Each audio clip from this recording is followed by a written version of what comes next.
Not a bad writer. You think so? Mm-hmm. Good style, nice imagination. I think he's a very talented man. Well, thank you very much. Oh, it's nothing really. There's room B, room A. Wonder where room E is. How should I know? Are you going to the Waterbury lecture? No, I'm not. Let's find out where she's going. Oh. Excuse me. I'm sorry. Where's the Waterbury lecture, do you know? Aren't you Owen Waterbury? Yes, I am. How do you do? Follow me. Where are you taking us? Room E. Are you a student or a teacher? I'm a student. Oh, advanced or beginner? What do I look like? Well, You look very advanced to me. Ah, Mr. Waterbury, good evening. how do you do, Mr. Kilbride? You're right on time. We almost didn't get here. I was doing his laundry, and we had to wait for it to dry.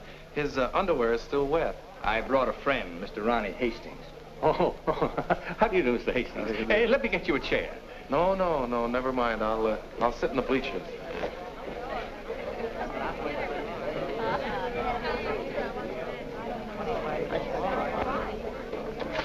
Hello. Hello.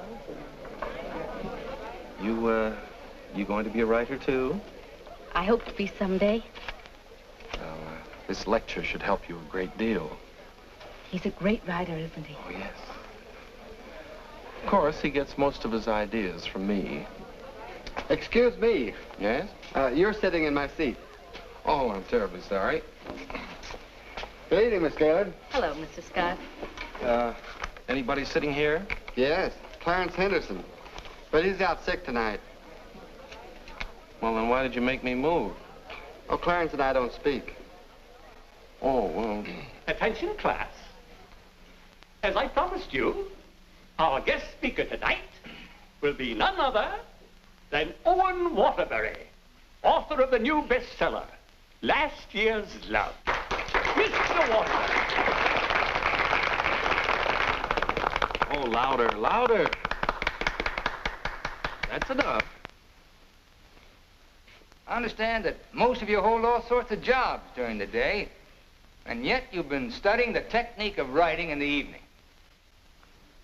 Now you're ready to take your pen in hand and go out and conquer the world. You know, I'm hardly the person to tell you how to write because I don't follow any rules. Today, the writer is asked to keep one eye on the bestseller list, the other on art. That's divided loyalty, and that makes for dishonesty. I must confess, I've been guilty of this dishonesty, too. But now that I've made my position secure, I'm going to try to write a really good book. No more bestsellers, but something that I hope will be a piece of great writing. You know, good writing, fine writing, is here and here. The dictionary is filled with all the words you need, but unless the mind and the heart find those words for you, you better leave them in the dictionary. He's so brilliant. Shh. Because a writer, fundamentally, must believe in himself. That's half the battle.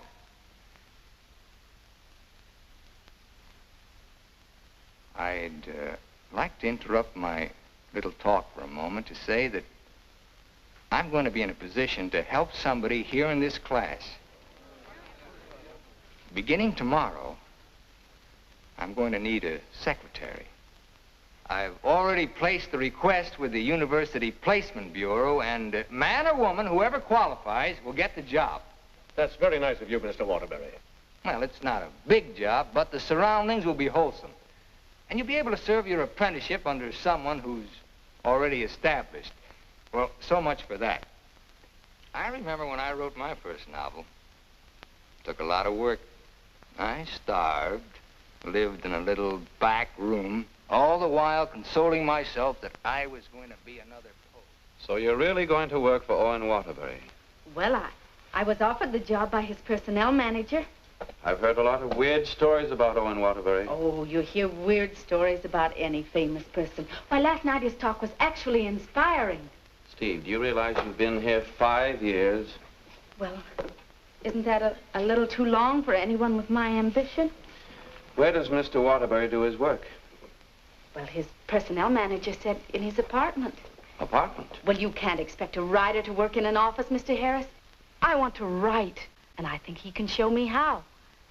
Who knows? After a year with him, I might even be autographing copies of my own book in one of your bookstores. By taking a course in Owen Waterbury. And getting paid for it at the same time. I'm going to miss you, Steve. Oh, no, you won't. After a week, you won't even know I've gone. Not true, but good luck anyway. Well, I could make a big speech, but I think you know how I feel about everything. You've been wonderful to me. I understand. Steve. Yes? Call me sometime, will you? We'd like to know how you're getting on.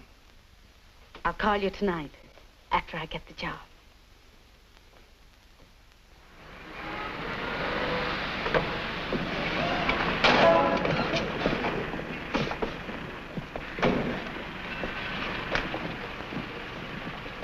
Why don't you watch while you're parking?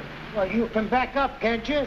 You got to reverse. Never mind, Bill. Just save your energy for upstairs. Smart guy. Hand me the bag, Bill. Yes. I'll take it upstairs for you, man. Anything drives a cab these days. Apartment 3E. Thank you. Now, just remember, Bill, if he says one word that's out of line, just one word, I want you to bop him right on the jaw. They might take my license away. Not for protecting a lady. Well, come on, in or out, in or out. You know, I hit pretty hard. The harder, the better. Is he a big guy? 6 feet of bluff. I'll cut him down. I didn't get this nose for nothing. Are you sure he can fight? He's a writer. Writer? Fighter? Now, remember, if he just so much as opens his mouth... Don't worry, I'll shut it up. I got a bigger mouth than he's got. I've come for my things. And what's the objection? Evidently, he has none. Follow me, Bill. Now then, I want you to take all the things out of that drawer and put them into that bag. Yes, ma'am. No, not the drawer, just the thing.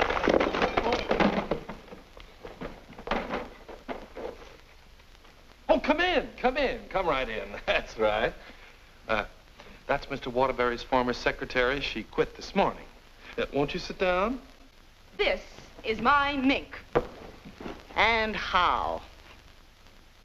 Mr. Waterbury gave that to her as a Christmas bonus. My typewriter. Well, that was sort of a New Year's bonus. My aujourd'hui.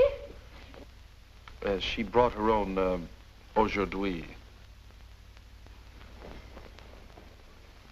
My pot. She cooked once in a while.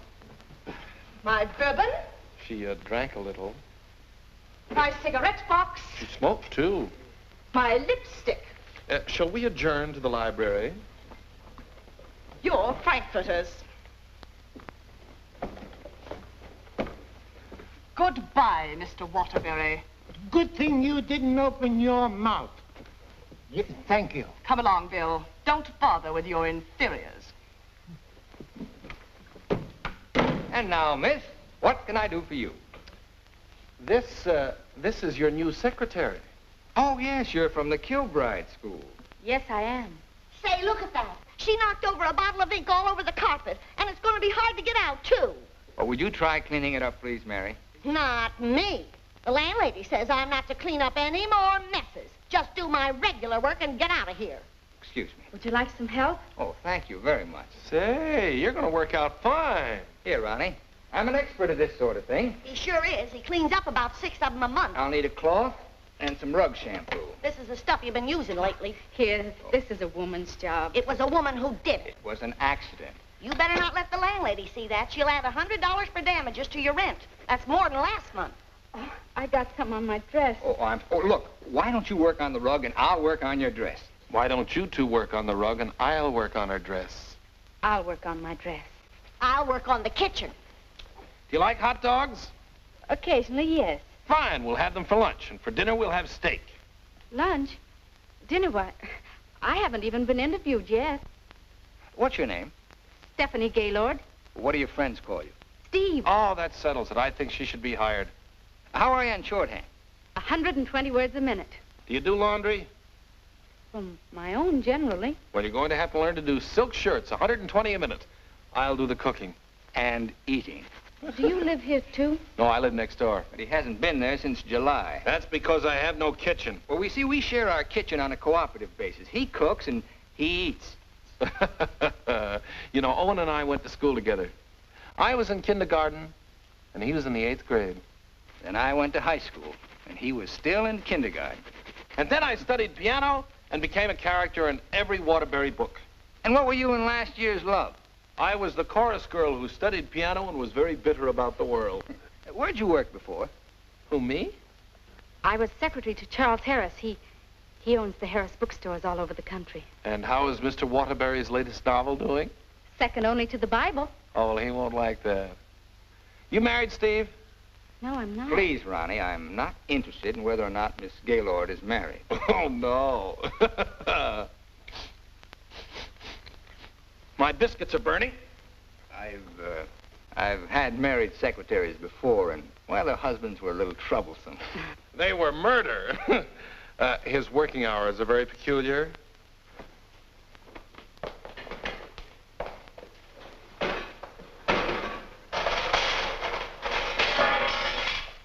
Well, I think we've done a good job. I had such a different impression of what this job would be like. Oh, today was an unusual day. But after this, there'll be no more distractions. I'll go. We're going to work in an atmosphere of dignity and culture. Oh, it's your bookmaker. Mary, that man's here again. I heard you.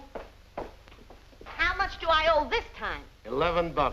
Don't you give me no more of your tips. That horse will come in next time out. Next time out, he'll be dragging a load of ice. Well, what do we owe you? $278 for Owen and $1 for you. Excuse me.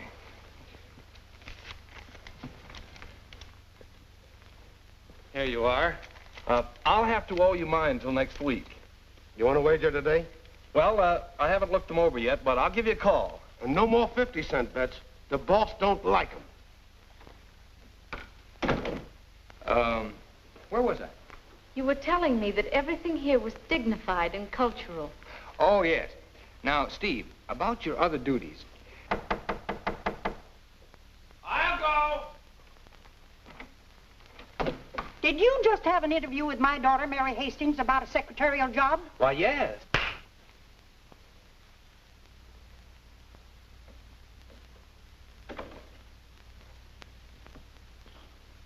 I have a message for you. Well, what's the message? Mr. Waterbury, I don't think I want this job. Well, why not? Well, when you spoke at class last evening, everything seemed so refreshing. And when I read your novels, they were filled with such quality and high purpose, and I'm afraid all that's spoiled now, so no harsh words, no hard feelings, just get somebody else. Well, if that's the way you feel, Miss Gaylord. Are you walking out on Owen Waterbury? Don't beg the girl to work for me, Ronnie. Just call the agency and get another girl. Now, you know you don't mean that. We both like this one. Are you going to let me out of here, or do I have to call the police? They're here already. I came for the rent. Mrs. Reeves, I just mailed you a check this morning. Oh, you always do that, knowing full well that I only live downstairs. Any damage this month? Oh, it's been a very, very uneventful month. Oh, the carpet again. Yes. Mercy! This fish belongs here. And this duck up here, you throw the whole room out of contour. Mrs. Reeves, if you'll excuse me... I heard some screaming just outside the door. New secretary? Well, yes. You being hired or fired? Miss Gaylord has just been engaged. Oh, too bad, Mr. Waterbury, because something moved in the apartment upstairs would just fill your every requirement. Well, unfortunately, Mrs. Reeves, the job has just been filled. Well, I want you to meet her anyway. Felicia! Reeves.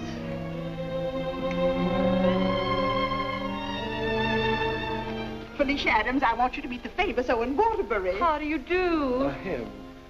How do you do? How do you do? Felicia came to California to get into the movies. Now, who does she remind you of? Oh, now don't tell me. Let me guess. Zazu Pitts. Oh, of course not. Felicia, in addition to being a secretary, is a very good actress, aren't you, dear? Now, take off your coat and let them see.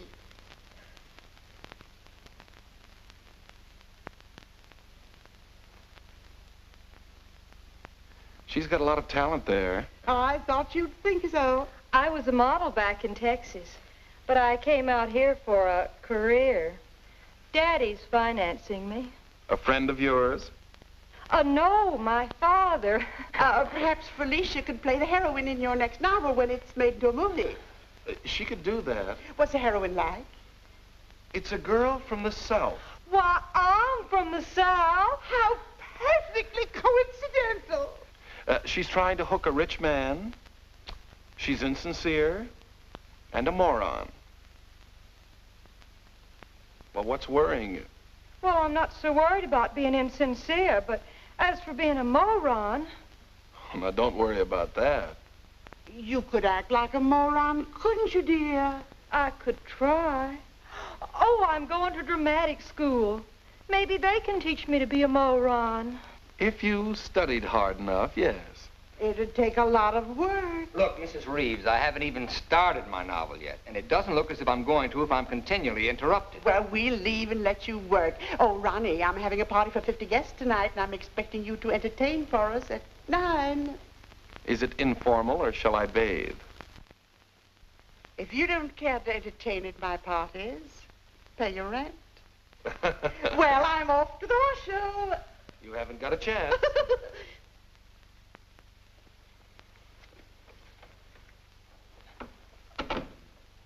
You know, ever since her husband died and left her 7 buildings, she's been a peeping Tom. Now, come on, Steve, let's you and I prepare lunch. Look, I stayed only because I didn't want to cause a scene in front of your landlady, but I'm really leaving now. What an idea! What an idea!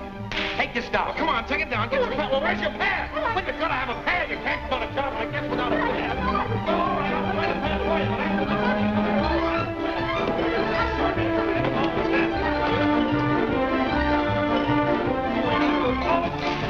always have a pad or pencil.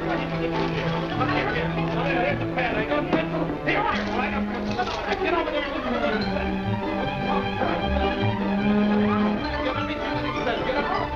I need a pencil. Wait, I've got a pencil. Call this notes on my new novel. That's all for now. Tomorrow morning at 10 o'clock.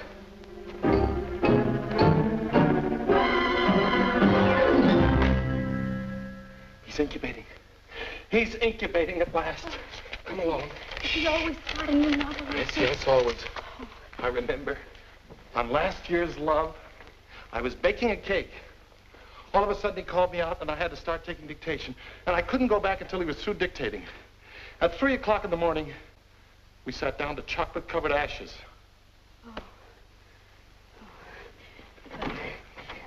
Well, I'll see you at 10 o'clock in the morning.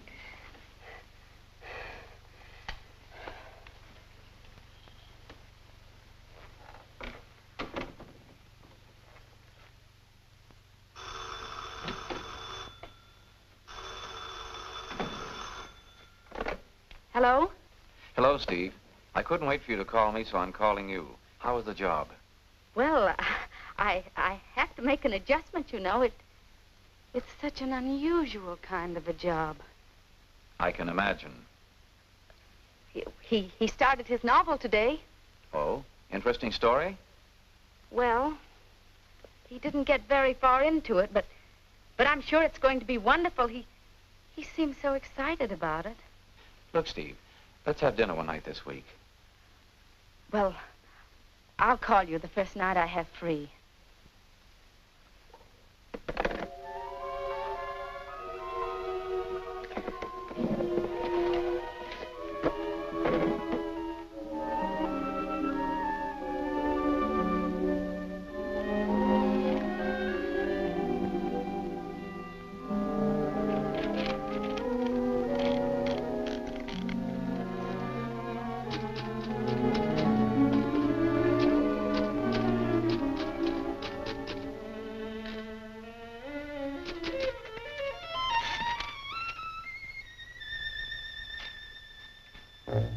Good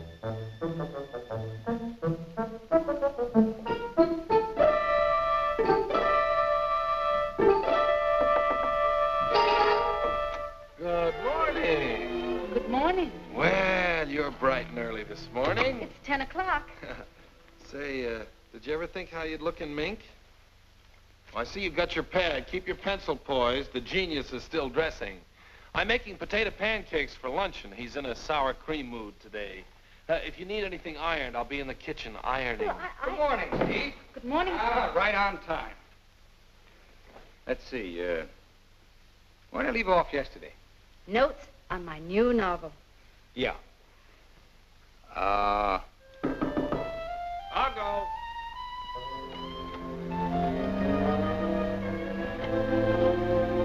Hello. Hello. Hello. Hello. Hello. Hello. Hello. Now, where did I leave off? Notes on my new novel. Oh, yes. Make that Notes on My New Novel by Owen Waterbury. That's good. Oh, that's real good. Don't you think that's good? Oh, I like that. Chapter 1, General Introduction of Characters. Chapter 2. Well, I'll do Chapter 2 tomorrow. Chapter a day? That's swell. You sure you're not tired? Miss Gaylord, you stay here and answer the telephone. I'm going to the beach for some salt air. Well, be sure you don't bring any home with you. Right, boy. Let's drive someplace nice, like Santa Barbara. Well, honey, anything you say.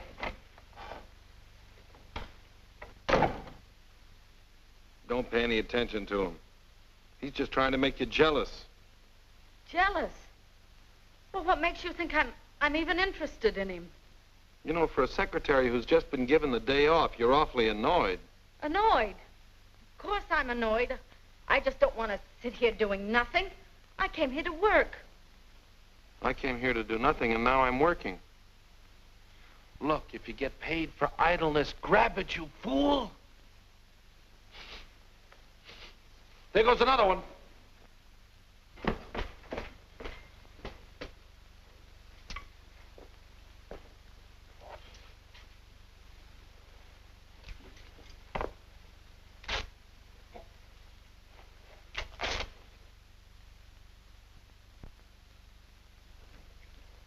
Look, I'd like to ask you a question. Yes? Does Mr. Waterbury intend to write a book? That's a very interesting question. Waterbury's a genius. And what do you think he's doing right now? Incubating. Exactly. And whenever he goes through a mood like this, a great book comes out of him. I'll bet he does a lot of writing tonight. Why, honey, you're jealous. Look, I don't even know Mr. Waterbury. And at this point, I'm not even sure I want to. Of course not, honey.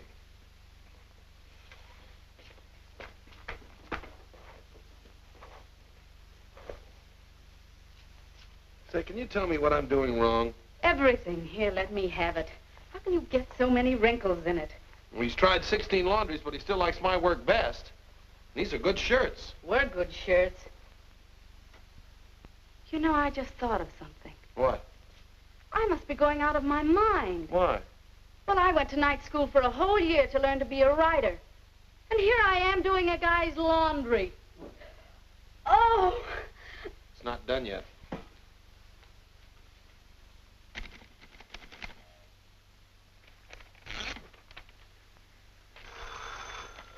Hello? Miss Gaylord, this is Owen Waterbury. I want you to be here tomorrow morning at 9 o'clock. I've finally gotten the idea. Thank you. You know, Owen, I like that idea. Yeah? I don't think there's a horse in there that can beat him. Never.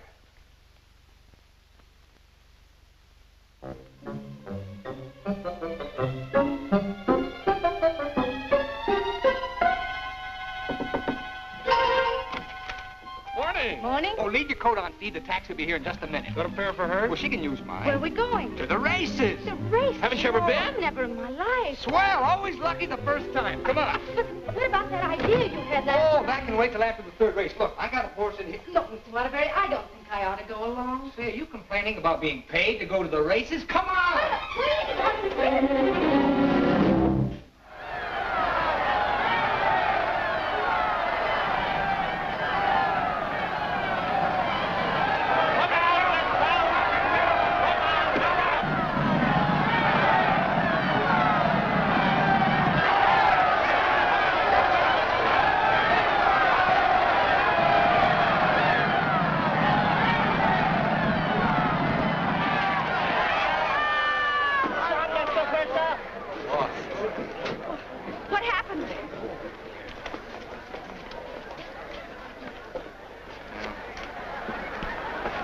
time I take those guys' tips. Well, so far this job has cost me $83. Now, don't worry. I'll see that you get that back. Why should you? I gambled and I lost. Well, losing's good for the soul. We had the 3 best souls in town.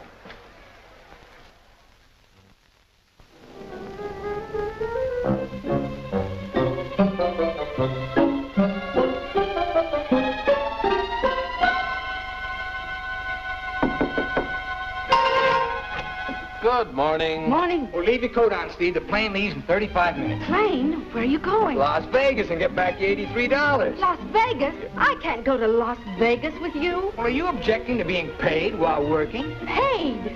I don't think I can afford to work for you much longer, Mr. Waterbury. Oh, Steve, it only takes an hour and a half to fly. Hey, you catch the evening plane back, you're home in time for dinner. With tons of money. No, I won't. No, I just won't. No, please. Please put me down.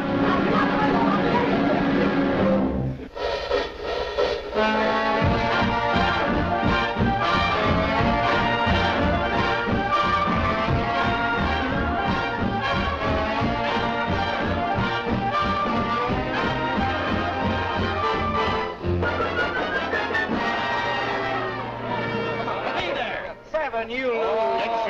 Right here. Oh, so is shooter. No dollar bets here. Where do you think you're going? Los Angeles? Hit the road. Come hit the road. on, baby. Here we go. Come on. For the easy way. What is your point? For the hard way. Hard way for. Hard way for. Baby, here it comes. Here she is. 4. 7, you lose. 7, you lose. Standing on my right again, huh? When are we leaving, Mr. Waterbury? Leaving, I'm stuck 3,000. But you said we'd catch the midnight plane. There'll be another plane at 2, darling. Next shooter, please. Grab him. Next shooter. Come on, let's go. I thought working for a writer was going to be so uplifting. Perhaps you lose. Perhaps you lose. See what you did? But I didn't do anything. She didn't mean it. What are you grinning about? I'm betting on craps. Everything was going to be so intellectual. Perhaps again. Go bad, lady. Are you doing that on purpose? What did I do? You're doing all right, honey. What's her point? Her point is craps. Can't you make anything but craps? I was going to meet only literary people. Craps, Snake. You're my dream girl. Never saw that before. Don't make any more craps, understand? I'll tell him when he comes in. Keep your mind on the dice. Put this all on 7. She's bound to make this time for once. You know, I'm writing a novel too, Mr. Waterbury. It'll be a honey. A 2 and a 1. Correct. 4, 3. Get out of here. That's goodness. What's wrong? Keep your mind on the dice when you roll them. How dare you speak to me like that? Just for that, you roll your own dice. Craps again. $80 rich. Come on, bring it in. Over here. Come on, lad. Money. Gaylord. Steve, where are you going? I'm going home, and I never want to see you again. You're a fraud, Mr. Waterbury, a cheap, egotistical fraud, and your whole existence is something I want no part of. I'm sorry I even met you, because you've spoiled something for me. You've spoiled my impression of Owen Waterbury, the writer. Steve, look, you can't go home alone. I'll take you home. Steve, please sit down, will you? I want to talk to you, please. Steve, honestly, this gambling, it's an insidious thing. It changes a person. I'm really terribly sorry. Well, then why don't you put a stop to all of this and get down to work? I guess I'm afraid. Afraid of what? I'm afraid I'm not the great writer I started out to be. Instead, I'm just a commercial hack. Oh, no, you're not. Didn't you see how everyone at the university treated you with awe and respect? Why don't you write another love story? I'd be going backwards. Backwards? Stick to your last. You know the story of the clown who always wanted to play Hamlet? If you keep telling yourself you're a failure, you'll be one. If I try another love story, will you work for me? If you work, I'll work for you. Thank you. I'm poor again. I just switched to 7s.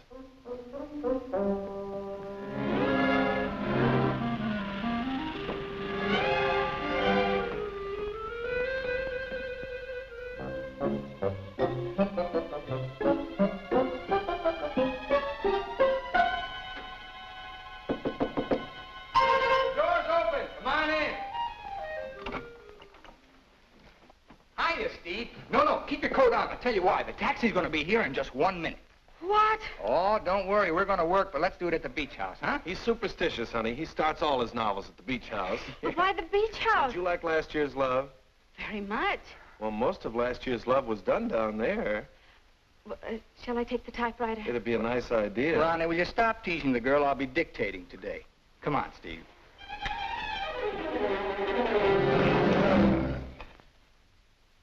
I'll dictate this in outline form, and then I'll polish it up later. Yes, Mr. Waterbury.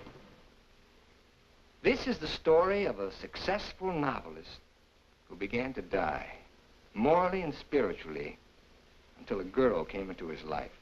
And then the whole world seemed changed. He'd seen her one night while delivering a lecture to a short story class. There were so many faces looming up in front of him, but he saw only one, hers. Wistful, delicate, exquisitely beautiful. Without her knowledge, he arranged to make her his secretary because in that fleeting moment, in that single instant, he knew he was desperately in love with her. One day, he asked her to go to his beach house and work there because he wanted very much to tell her the way he felt, but he lacked the courage. Mr. Waterbury, Miss Gaylord, when I'm working, I don't like to be disturbed. Sorry. Where was I? He wanted very much to tell her how he felt, but he lacked the courage. Oh, yes. Now here she was, seated before him, tender and fragile as a poem. He had looked around a corner to corner, and there she was. Oh. What's the matter? Oh, I broke my pencil. Here you are. Let's continue. He was tempted to take her up in his arms and sweep her to the summit, but he didn't dare. He knew very little about her, yet there was nothing else he needed to know. As he strode up and down the room dictating, he looked toward a polka dot necktie. What's the matter with you? Nothing. Oh. Where was I? Polka dot necktie. Oh, polka dot necktie. He was impressed by the loveliness of her hair, her soft blue eyes, her delicate mouth. A breathing, living thing that made him exalted and inspired. He wanted to take her in his arms and smother her with kisses and drown himself in the beauty of her soul, but he was a coward. How do you like it? It has possibilities. Suddenly he threw caution to the winds. Leaned over and kissed her. She melted in his arms and offered no resistance. Wordlessly, they held one another in silent embrace. Oh! You've got the wrong girl, Mr. Waterbury. I'm really leaving you this time, and don't you ever try and get in touch with me again. I don't even want my salary check. You can save it for the next victim. And if I ever see one of your books again, I'll burn it!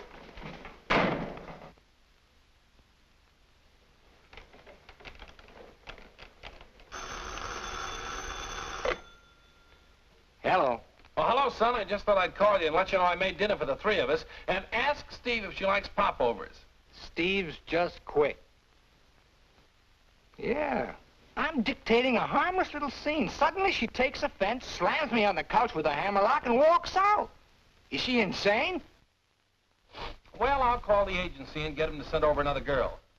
I better get one who likes broiled chicken, because that's what we have for dinner. Don't call anybody. I'm not going to go to work for a long time.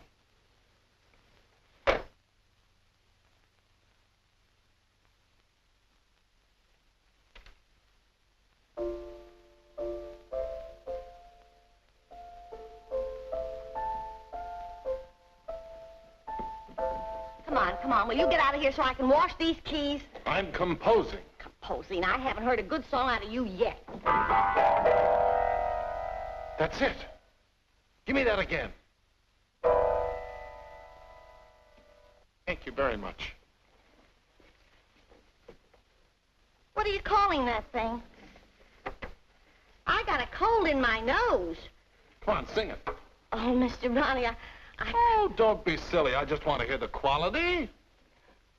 Sniff, sniff, here's a handkerchief. Ka-choo, ka-choo, gesundheit to you. Let yourself go and blow. Oh, let yourself go and blow. Sad, ain't it?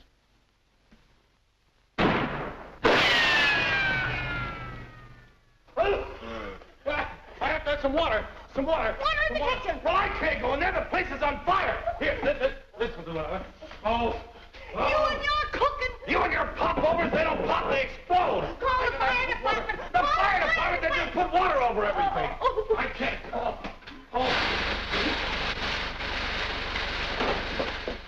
I'm going to tell the landlady on you. Oh, I'm going to tell the landlady on you. No. Well, I'm not going to clean up this mess. All right, just for that, you won't get a piece of pie. What's in that garbage can? Pie? 30 misses out of 31 tries.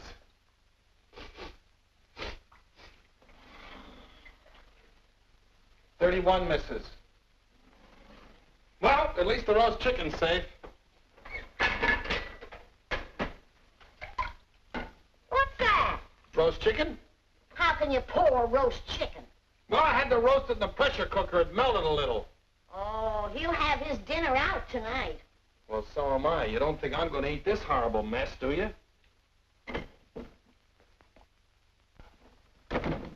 Hi, Owen. Hi. He has a nice roast chicken for you, Mr. Waterbury. Give him a glassful. Mr. Waterbury, I think it's my duty as your servant to tell you what just happened in the kitchen. Oh, now, Mary, why don't you go home? Mr. Ronnie set fire to the kitchen. I don't care if he sets fire to the whole apartment. You see, Tattletale? A lot of good it did you. I'm going to tell the landlady on you, and you too. Well, what happened down at the beach house? Will you stop asking me silly questions? I told you on the phone. She quit, that's all. Well, she had some nerve. Well, I don't need her. There's a lot of other secretaries. Of course there are. Just as capable, efficient, and just as cute. Sure. We never did find out how good she could type. Well, I'll call the agency and get another secretary. No. I got a better idea. What you gonna do? I'm gonna pack. Where you going? New York, change of environment. I'll work better there. Gonna get rid of the apartment? Yep. Well, what's gonna happen to me? What should happen to you? That's a very unfair question. Boy, I'm not gonna let a little thing like a secretary throw me off balance. Never in a million years. I got a life to live, too. Wonderful, beautiful, exciting life. I got a book inside me, a great book, full of intensity and scope. Boy, you know something, Ronnie? I'm glad this happened. I'm down to earth now. What happened? Well, you can still use it. Elsie called. She's, sorry she quit in a huff, and she apologized for the cab driver. See? That's what Steve will be doing tomorrow. Calling and apologizing, but I won't be here. Say, what am I running away for anyway? I'm not afraid of her. That's what I like to hear. That's the real Owen Waterbury. Listen, call Elsie. We'll take her out to dinner. We'll take them all out to dinner, a different one each night. I'll go and change my apron and be right back.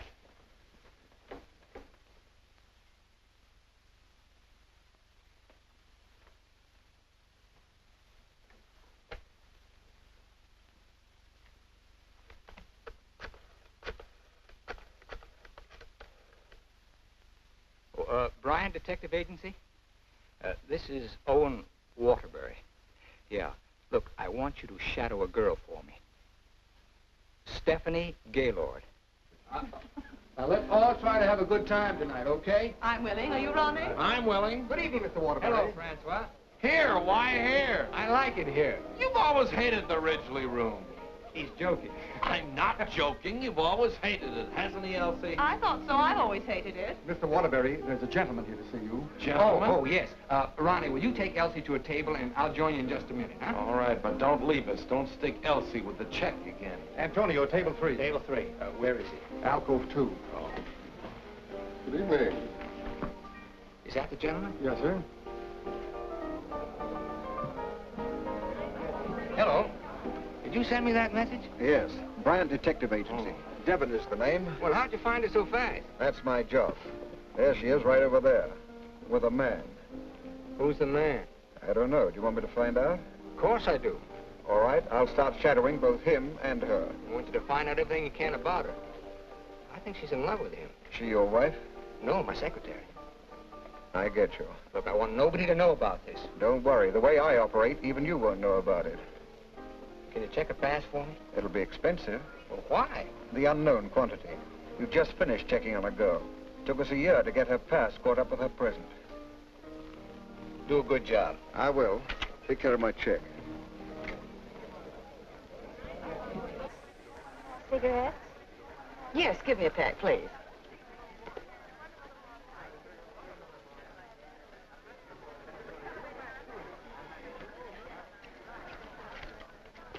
Thank you.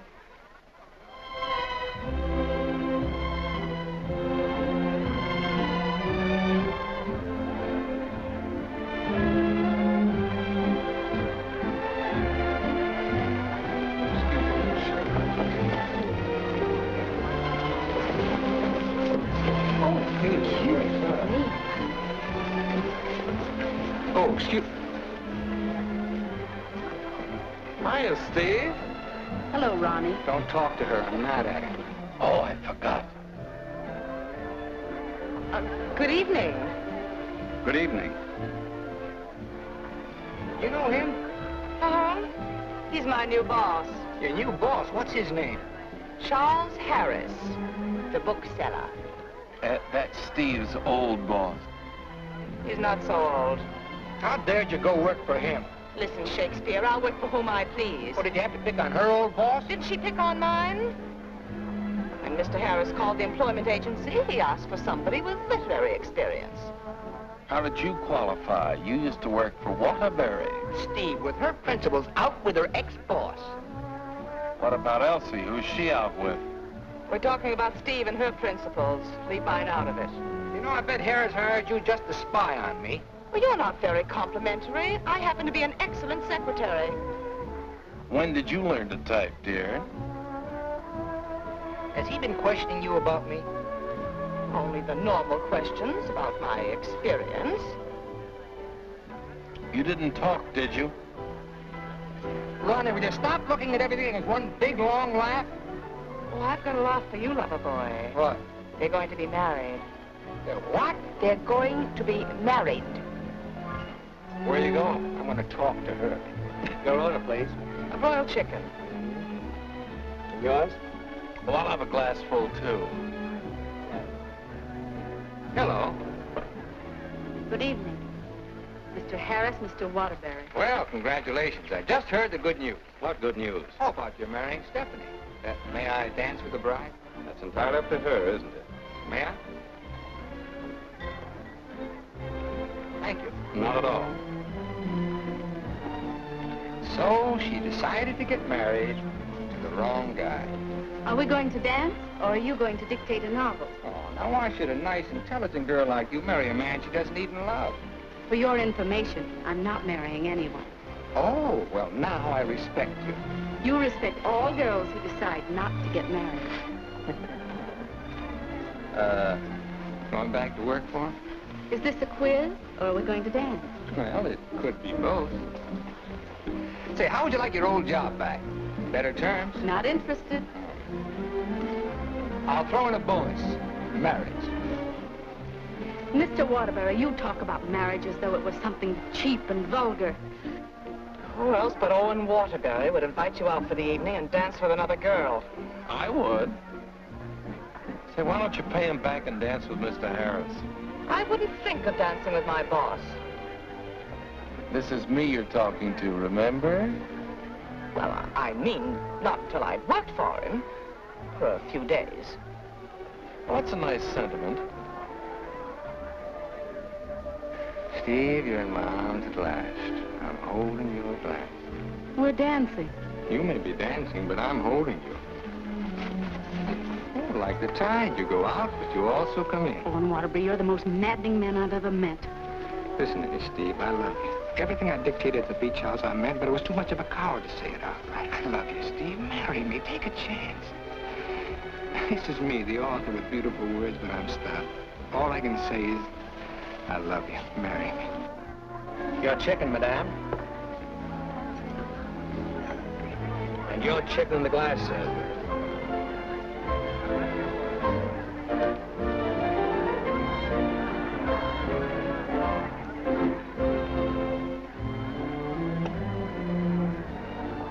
Harris looks lonely.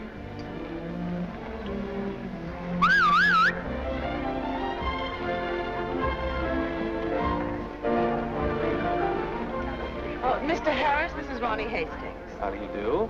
Won't you sit down and have a glass of broiled chicken? Thank you. I think I will.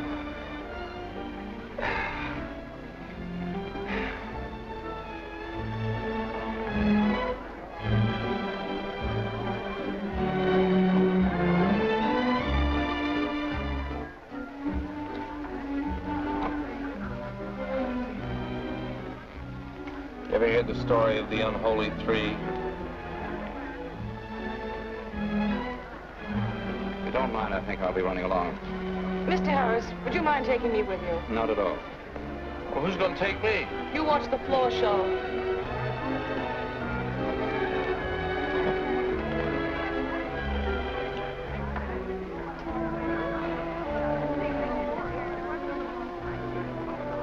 Want to dance? I love it.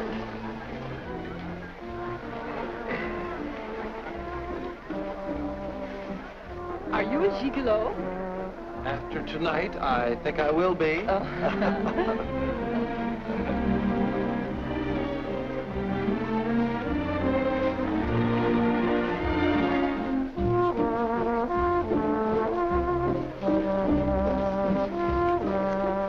Isn't life strange? When one gets up in the morning, one never knows what one will be doing in the evening, does one? Oh, dear.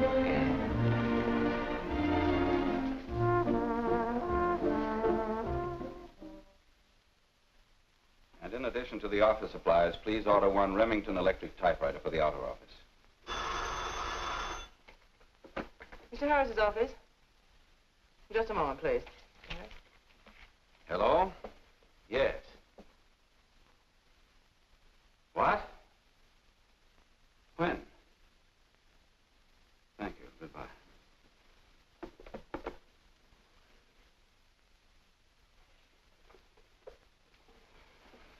What's the matter? Is anything wrong? Owen Waterbury just married Steve. He didn't. Oh, yes, he did. I never thought she'd marry him. I never thought he'd get married. Well, here we are, honey. Welcome to Honeymoon Manor.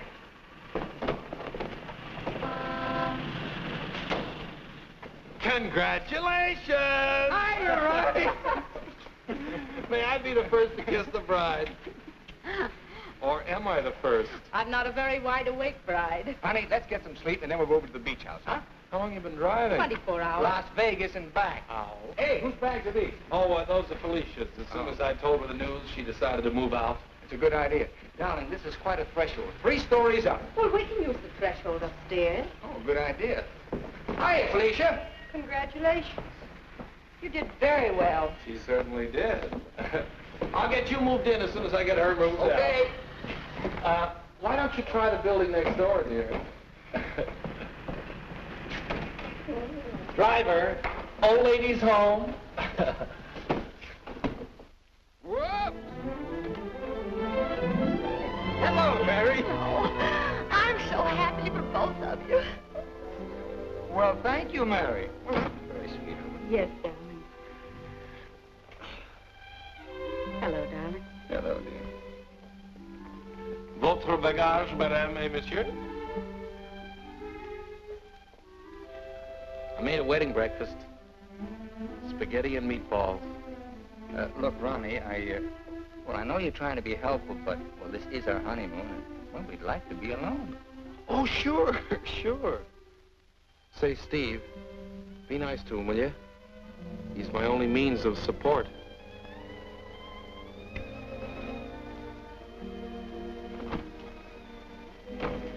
Darling, Are you glad you married me? Oh, what a question to ask me now. Well, it was on the spur of the moment, and you do change your mind so. Darling, I'll never change my mind about you. You're the first nice thing in my life. Could you tell me where is apartment 3E? Who are you looking for? Isn't that the business of the people in apartment 3E? It's the next apartment down the hall, sir.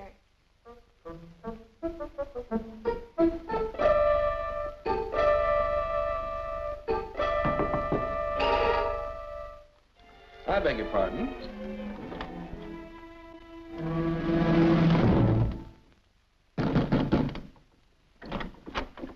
Yes, and what can I do for you? I have a message for Mr. Waterbury. Well, I'm afraid Mr. Waterbury can't be disturbed just now. He's a little busy. My name is Devaney. Will you tell him the woman he's interested in got married?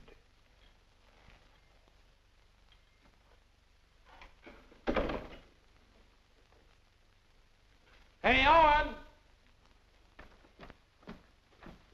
You got a minute? Ronnie, what is it now? There's a fellow was outside, said his name was Debney. He had a message for you. I don't know any Devneys. He said the party you were interested in got married. Well, congratulations. So did I.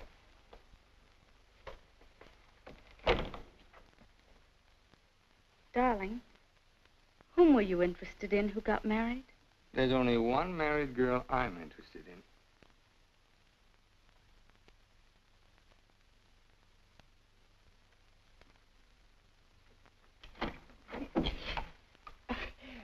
You tell Mr. Waterbury I want to see him right away, and I mean immediately. Owen! Horrible Hannah's here. We call you that affectionately, dear. Now what is it? Oh, excuse me. I didn't know your secretary was working late. They're married. Married? Well, as his wife, she might as well be in on this. Just what can I do for you, Mrs. Reeves? I've come for the rent. But I paid you the rent on the first, Mrs. Reeves. I've had to make a new rule, Mr. Waterbury. I don't take bad checks. When'd you make that rule? Since you moved in. Darling, do you happen to have $485 in the bank? I think so. Well, could you write me out a check till I get this thing straightened out?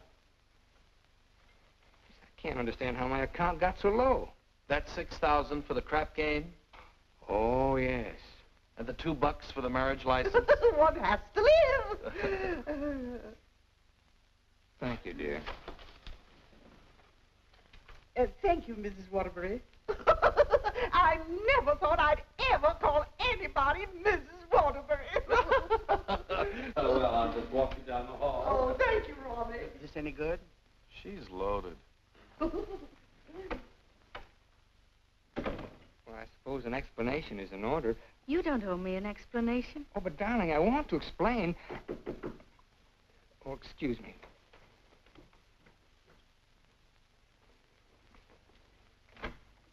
Hello, Owen. Oh, hello, Dick. Congratulations. We just heard. Well, thank you, Bertie. Congratulations. Thanks a lot. Oh, darling! Well, won't you come in and sit down? Oh, yes, thanks. Darling, I want you to meet Mr. Fulton, my publisher, and Bertie. This is my wife. How do you do? So nice knowing you. Owen, you're not thinking of a prolonged honeymoon, are you? Oh, no, we're just going down to the beach house, and, well, I thought I'd dictate my honeymoon. Good idea. You know, there's a deadline on that novel. It's got to be made. You know why. Well, I'll have it ready, Dick. I'll count on it. Would you like a drink? No, no, thanks. We're double parked downstairs. Come, dear. How's Ronnie? Oh, still eating. Same old Ronnie. Yes, Bertie's told me about Ronnie. She says that when he dies, he'll ask the crematorium to baste him slowly on both sides. You know Ronnie? Oh, of course. I was once Mr. Waterbury's secretary. Well, thanks an awful lot for coming, Dick. Happy honeymoon. Thank you.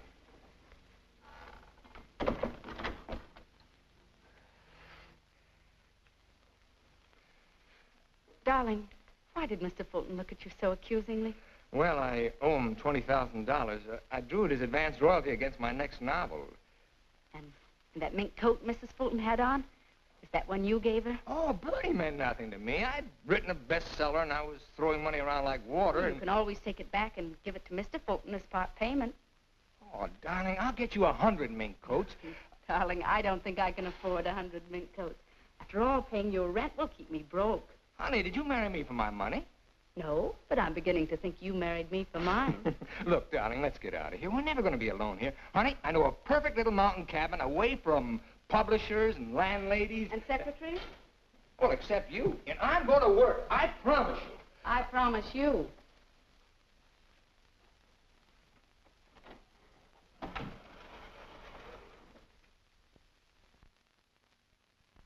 How long did you work on this book, Owen? 4 months. I'm rather proud of this one, Dick. Where's Mrs. Waterbury? Oh, Steve's down at the village getting groceries. She wants to prepare you one of her special dinners. Well, I'm afraid I can't stay for dinner. I have to catch that next train back. Dick, let's drop the suspense. How'd you like the book? I'm going to let you have it right between the eyes, Owen. You don't like it? I hate it.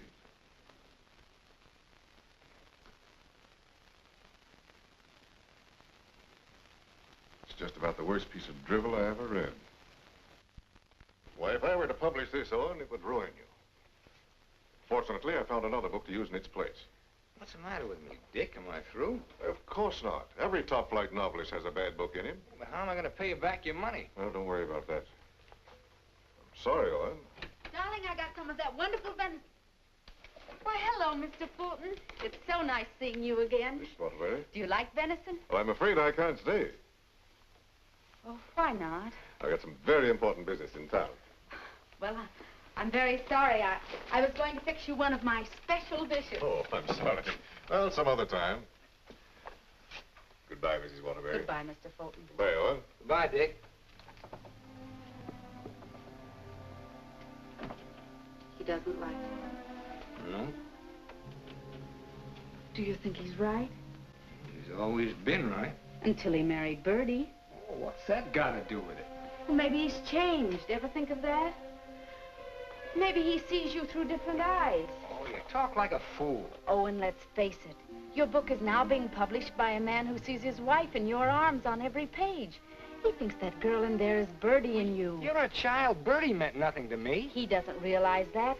And he's still a human being, even if he is a publisher. And he's a man. Let's get away from here tonight. Tonight? Owen, you blame me, don't you? Oh, not really, Steve. It's just that it's so distracting to have a man's wife as his secretary, too. I've got to try another book fast, and now I'm going to have to get myself another secretary. So I'm fired, is that it? Oh, Steve, it'll be better for both of us if I work by myself. It'll give you a chance to work on your own book. I'll make dinner.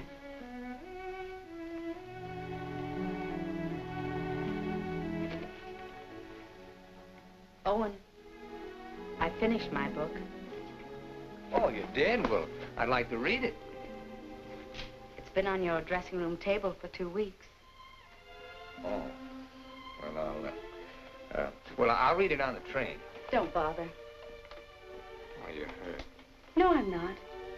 You call and get tickets for the train and send Ronnie a wire to get you a new secretary.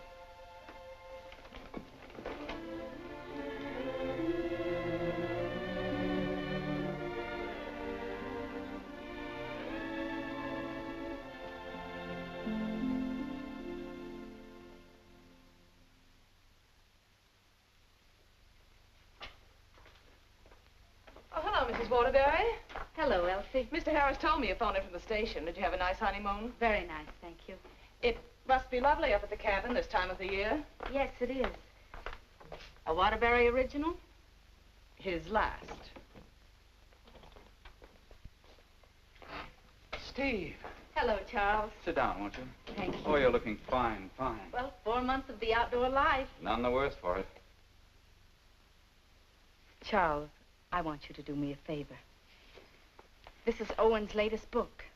Fulton doesn't like it. I want you to read it and let me know what you think about it. I'll try to be as objective as possible. You will be, I know. And I have another manuscript for you. Mine. You finished it? Yes, it was a long uphill pull. Oh, I've changed the title so many times, but I finally decided to call it Dawn's Yearning. What does Owen think of it? Owen hasn't read it yet. Oh? He hasn't had time. He's been busy writing. He couldn't concentrate on it. I'll be glad to read both of them. Thank you, Charles. Goodbye, Steve. Goodbye, Charles.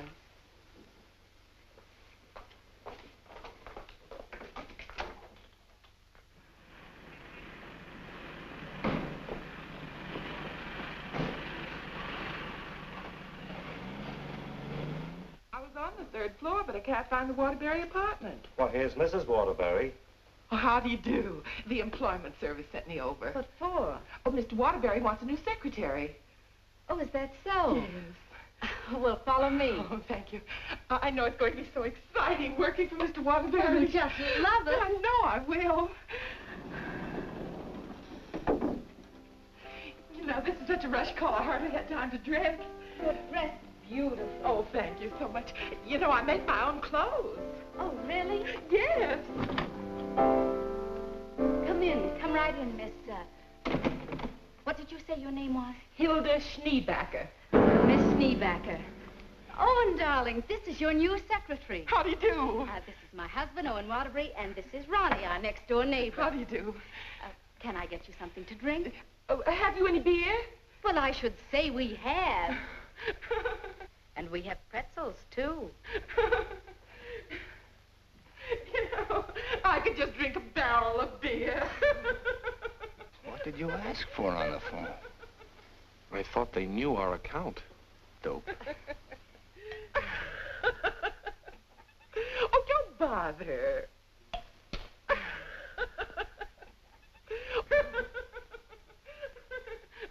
Why don't you bring your beer over here where we can be more comfortable?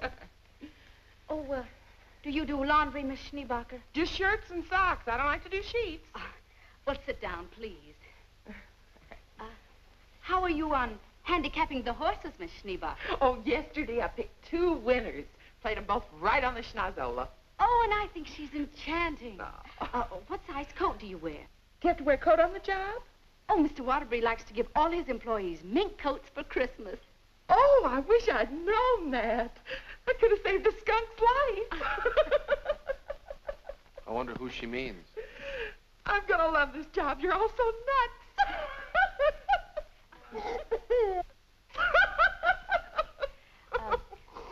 Do you object working late hours, Miss Schneebacher? Not at all.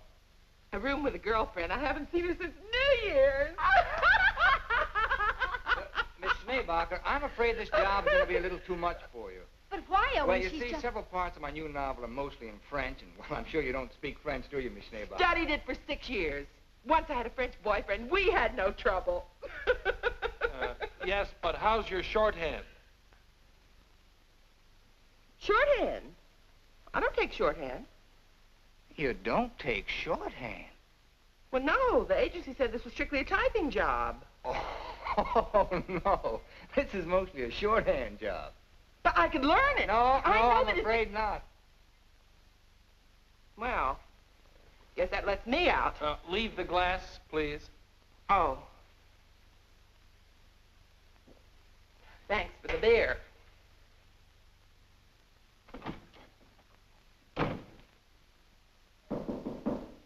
That must be the next one. The next one? I told the agency to keep sending them until we said when.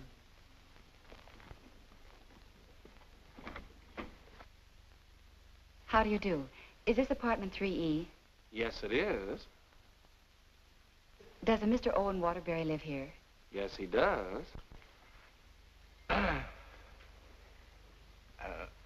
I'm Owen Waterbury. Oh, Mr. Waterbury, the agency sent me. Dawn O'Malley. That's right. Won't you come in, Miss O'Malley? Thank you. Won't you sit down, Miss O'Malley? Thank you. Oh, this is my wife. How do you do? How do you do? You take shorthand, of course. Yes, 120 words a minute. Oh. Do you speak French, Miss O'Malley? Mon mère, elle était française. Et mon père aussi. Vous avez raison, elle est pas pour le faire. Dites-moi, Mademoiselle O'Malley. Are you married by any chance? Yes, I am. But the divorce comes final next week. I see. When would you like me to begin? You have begun. Oh, thank you. Steve, shall we prepare lunch and leave them alone? I think they'd like to get to work. All right.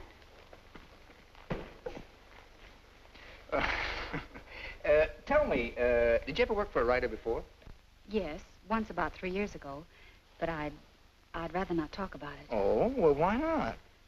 Well, he asked me to work late one evening and began getting a little fresh. So I called the police. All I want to do is work. I guess the publicity ruined his career. But he deserved it. Don't you agree? Yes, I do. How about lunch, Miss O'Malley? Oh, I've already eaten, thank you. And you, darling? No, thanks. I'll skip lunch today. You will just love living in this building, Mr. Scott.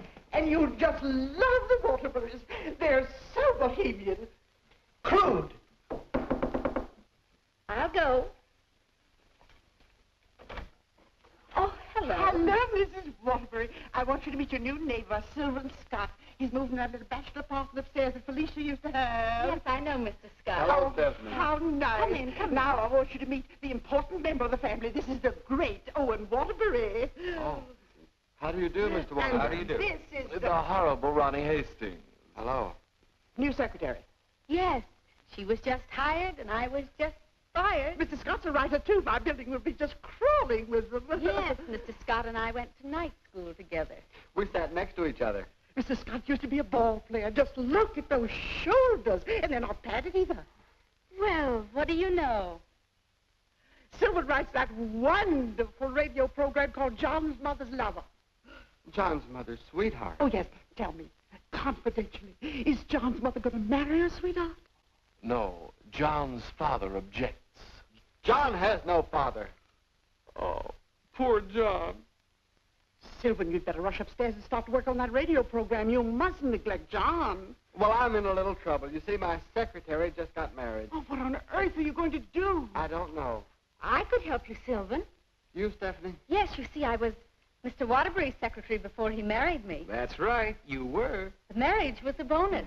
Oh, when could we begin? Why don't you just say, I've begun? Ronnie, dear, would you get me some shorthand books and some pencils? How much do you think you'll be giving me tonight? Well, we may be working most of the night. Oh, that's just ducky. I'm used to working at night. Goodbye, darling. Don't work too hard. I won't. Come on. Oh, thank you, Ronnie. Bye. Well, I seem to have fixed everything up. You certainly have. Well, I guess I'll run along. Must you go? I was just poisoning the tea. Oh, Ronnie, you're such a kidder.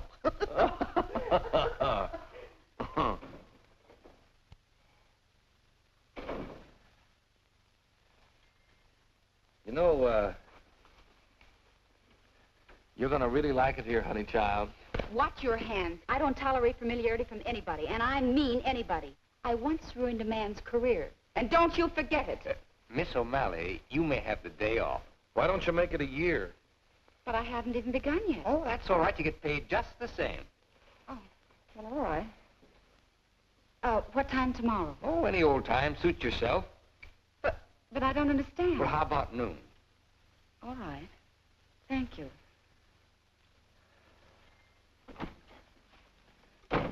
Well, you were saying something about poison tea? I mixed it. I get firsties. Now, where was I? Sound of footsteps. 3 people. Thank you. Sound of footsteps. 3 people. Door bang. Door crash. Door slam. 2 shots. 3 screams. Siren. How does it sound? Swell. It's bedlam. John, I'm in love with your mother. And tomorrow, I expect to be your father. John's going to be a father, and I'm the first to know. Now I don't have to listen tomorrow. But, Father, I'm older than you are. John's older than his father?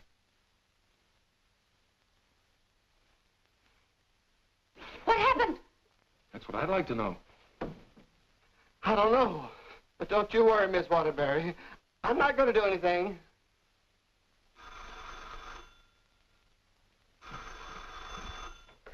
Hello. Hey, they just turned out the lights. Who's calling? This is Charles Harris speaking. I'm sorry to be calling at such a late hour, but I must talk to her. They just turned out the lights. Will you keep quiet? This is her husband. No, she's out for the evening. She's right upstairs. And I don't know when she'll be back. Didn't you hear me? I said they just turned out the lights. Darling, may I borrow a light bulb? I don't care what you do. What's the matter? I'm going to a hotel in case you're interested. I'll go to a hotel. After all, this is your apartment. No, it isn't. You pay the rent.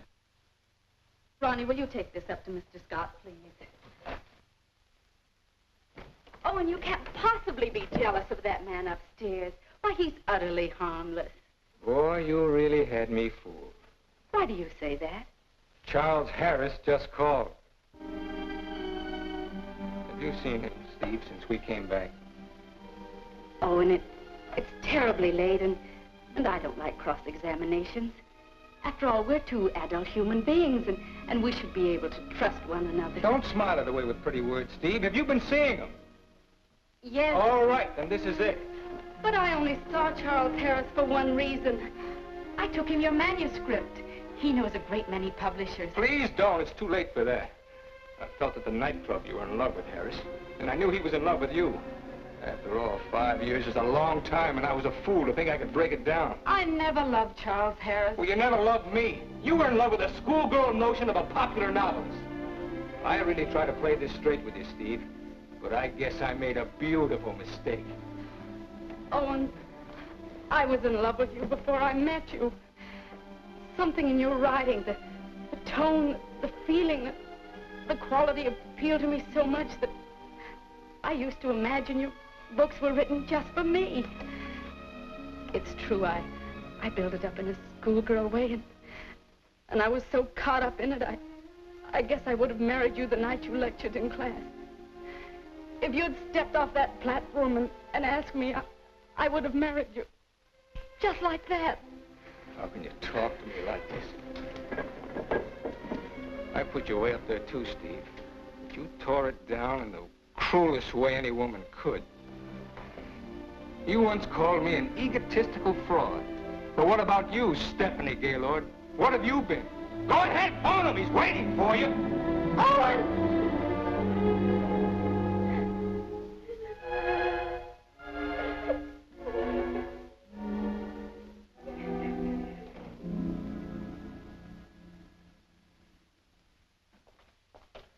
Good morning, Mrs. Waterbury. Good morning, Elsie. I have an appointment. Yes, I know. Mr. Harris has a surprise for you. Won't you come right in? Steve. Good morning, Charles. Stephanie Gaylord, this is Mr. McNally, Mr. Hudson, Mr. Burke of the Literary Times. How do you do? How do you do? How do you do? So you are Stephanie Gaylord. Sit down, Steve. This is a big morning in your life, Steve.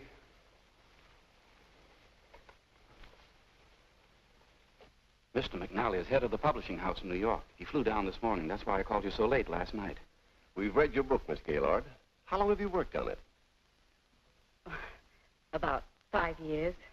I'm recommending it for the McNally Winslow Award for first novel by an unknown.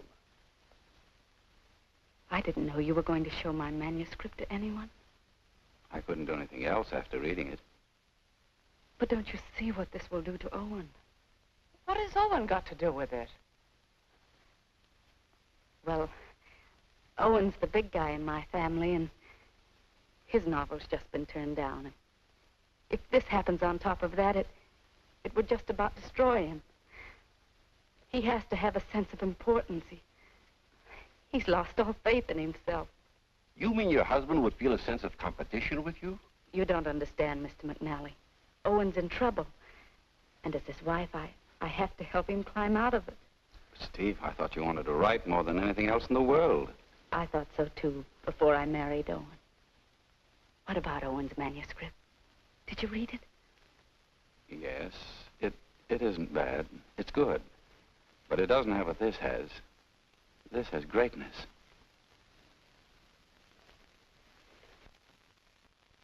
Thank you very much, gentlemen. Steve, please sit down. I want to talk to you.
I'm giving your popovers another try. Well, give me time to call the fire department. No, Miss O'Malley. That's not the line I gave you. I'm sorry, Mrs. Scott. All right. Let's try it again. Yes, sir. John, Mother, I've changed my mind. I don't like your sweetheart. Mother, well, I like him. That's all that matters. John, as your son, I refuse to approve the marriage. Mother, you're not marrying him. I am. How does that sound? Stinks. Amen. Mr. Hastings, I must say you're distracting. You know, you shouldn't be using Mr. Waterbury's apartment or Mr. Waterbury's secretary. Well, Mrs. Waterbury isn't here, and I've got to get the program out. Why don't you work in your apartment? She won't work upstairs. Well, then why don't you work without her? I can't. I'm a dictator. Dear, why won't you work upstairs? I don't work in men's bedrooms. It's not a bedroom. It's a bachelor apartment. My husband was a hotel manager. One room is a bedroom. 2 or more is an apartment. Sylvan, she's got you there. Oh, come on, let's work.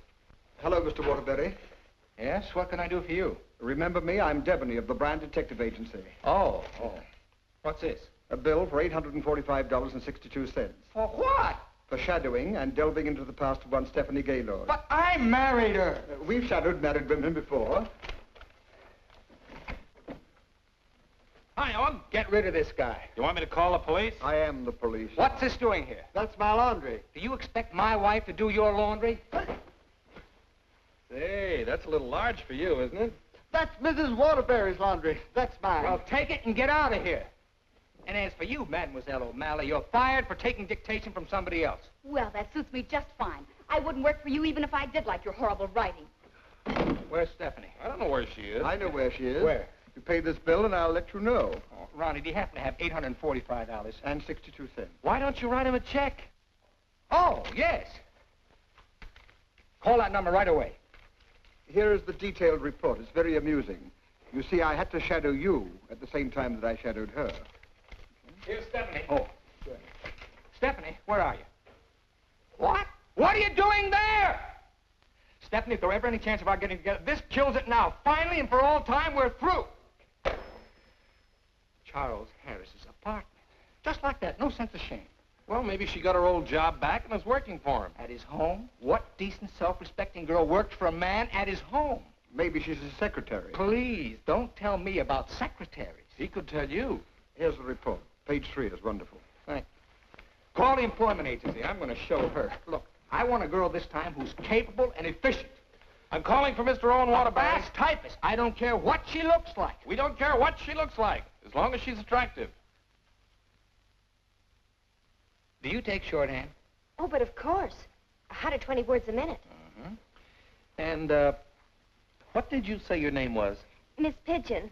Her name is Miss Pigeon. Everybody says I'm flighty. Where did you work before? I'm just out of secretarial school. I think it would be wonderful working for you, Mr. Waterbury. You see, I hope to be a writer myself someday. Oh. Have you ever been married? Oh, no. Never. And you have no objections to working on weekends? Oh, not at all. My time's completely my own. And you think Mr. Waterbury's just wonderful? Mm-hmm. This is a clay pigeon. I've come for my things. Follow me, Bill. Yeah, I know just where to go. I want you to take everything out of that drawer and put it in that bag. Right. I knew you'd come back. It's only for a moment. Where's the mink coat? I didn't get a mink coat. Come into the bedroom, Bill. What's the matter? Short of minks? Say, haven't you been here before? Sure. I came with the other one. I got a cab stand downstairs now. If you need a cab, just open the window and holler. Well, I'm going to do a lot of hollering now.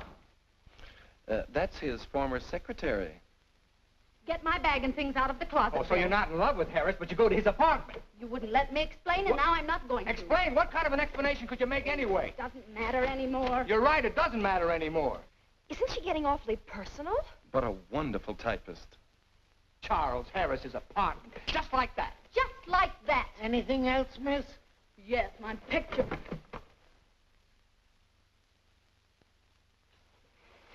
If I were a man, If you were a man, I'd ask you to step outside. Go ahead, hit me. I dare you. Did he slap her? I should say not. She slapped him. I've known all along why you've resented me. It was because I liked your novel and I told you so. You think you've wasted your time. That's your tragedy. My only tragedy is you. I'm going far, far away from here, and I'm going to write a book about you. I'm going to call it The Heel and His Victim. That's a very horrible title. It'll do. Goodbye, Owen Waterbury. And don't you ever try and get in touch with me, because I want no more of you. And that goes for me, too. Where's Miss Pigeon? She, flew the coop. Where do you think Steve's going? I think she's going to marry Harris. Harris, I'd like to see that little worm. I'm going to. Now, where are you going? I'm so mad I could get married. You know, I think I'll have to. Well, whom are you going to marry? It'll be a female. That's about all I can say.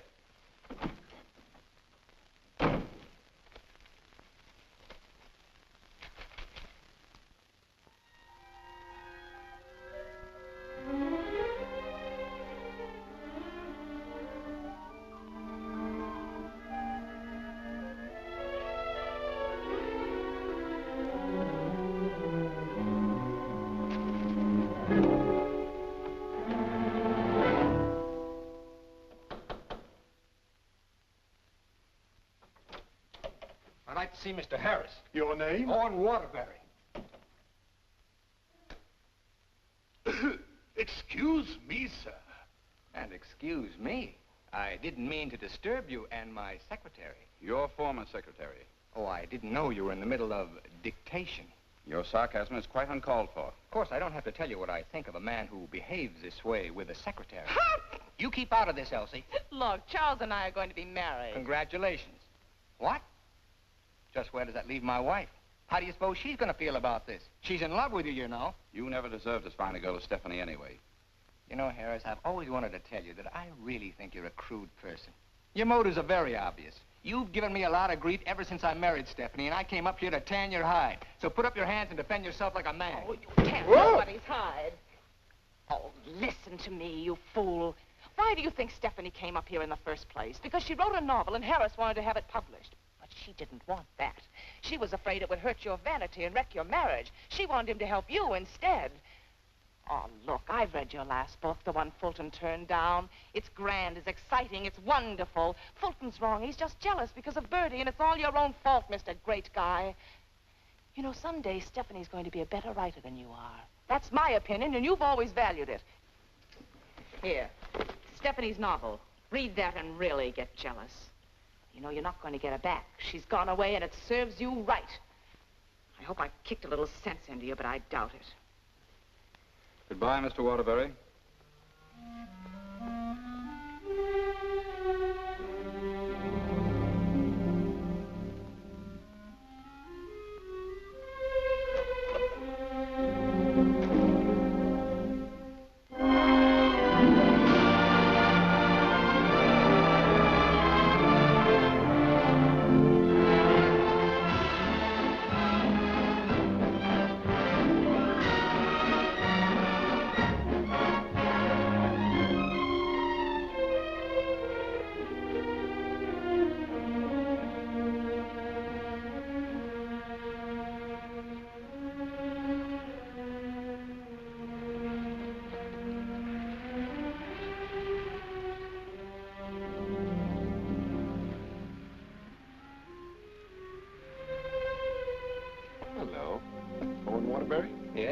I've got to serve you with these papers.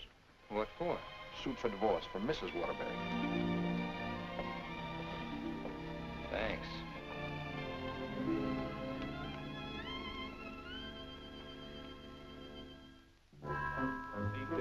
First love at your left, happening get out of the elevator. Thank you. So mine's 3. What's yours, please? 4C. Isn't that Sylvan Scott's apartment? Oh, is it? I didn't know who lived there, but I'm his new secretary. I see.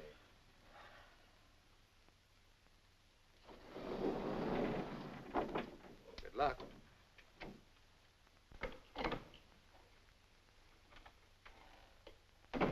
Hello, Mr. Waterbury. Hello, Mary.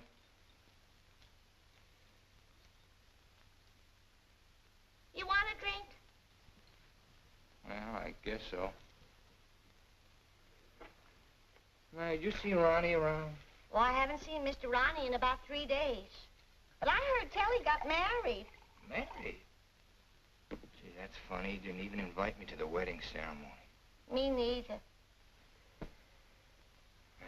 Ronnie gets married. I'm getting a divorce. Did you know that, Mary? Mrs. Waterbury's divorcing me. I sure was sorry to hear that, Mr. Waterbury. She was an awful nice person. So was you. At times. Thank you, Mary. Well, I see Scott's hiring a new male secretary. Oh, Mr. Scott doesn't live in this building anymore. He moved out yesterday. Oh. Well, who moved in up there? Mrs. Waterbury. Steve? Yes, she's a big writer now. Well, of all the nerve, I'll fix hers. He can't do this to me.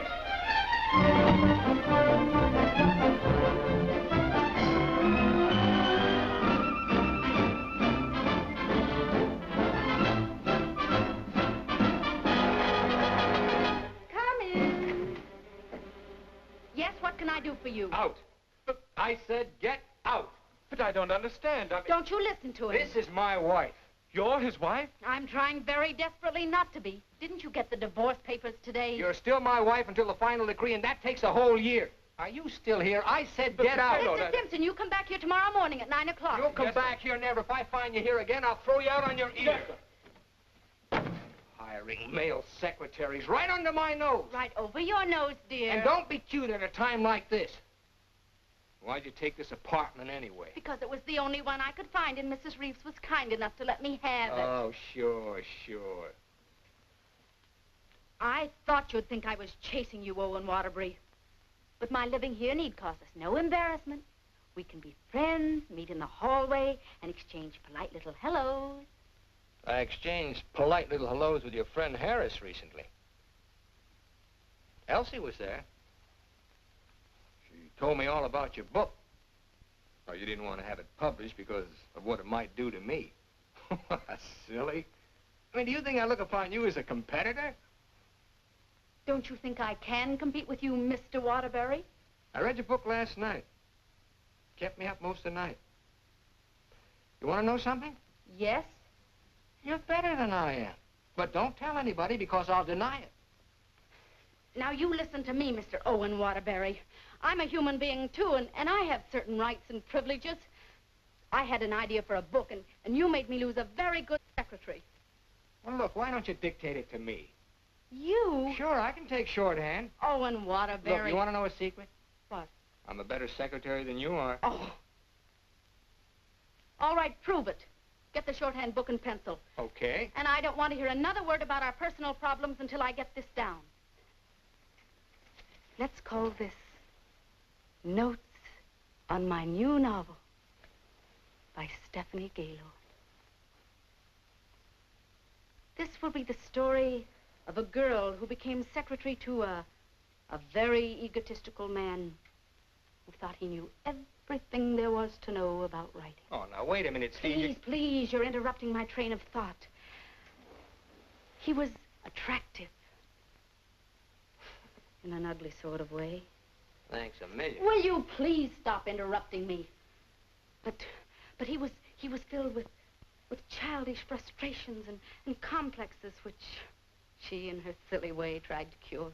Now, wait a minute, Steve. I'm not going to sit here and take down this... Listen, this is my new book. Until she suddenly discovered he didn't need a wife. He needed a psychiatrist. A psychiatrist? That does it. Now I'm insane, am I? Okay. But if you publish that book, I'll sue you. You just go ahead and sue me if you think I'm afraid. Hello. You know, this book sounds very interesting, but there's one thing I've got to know. Did she love him? Well, of course she loved him. She loved him deeply, devotedly, desperately. Then why didn't you say so? I've come for the rent. Ronnie is your new landlord. Oh, no, that vase belongs up there.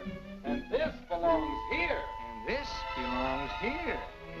Oh, Ronnie, do!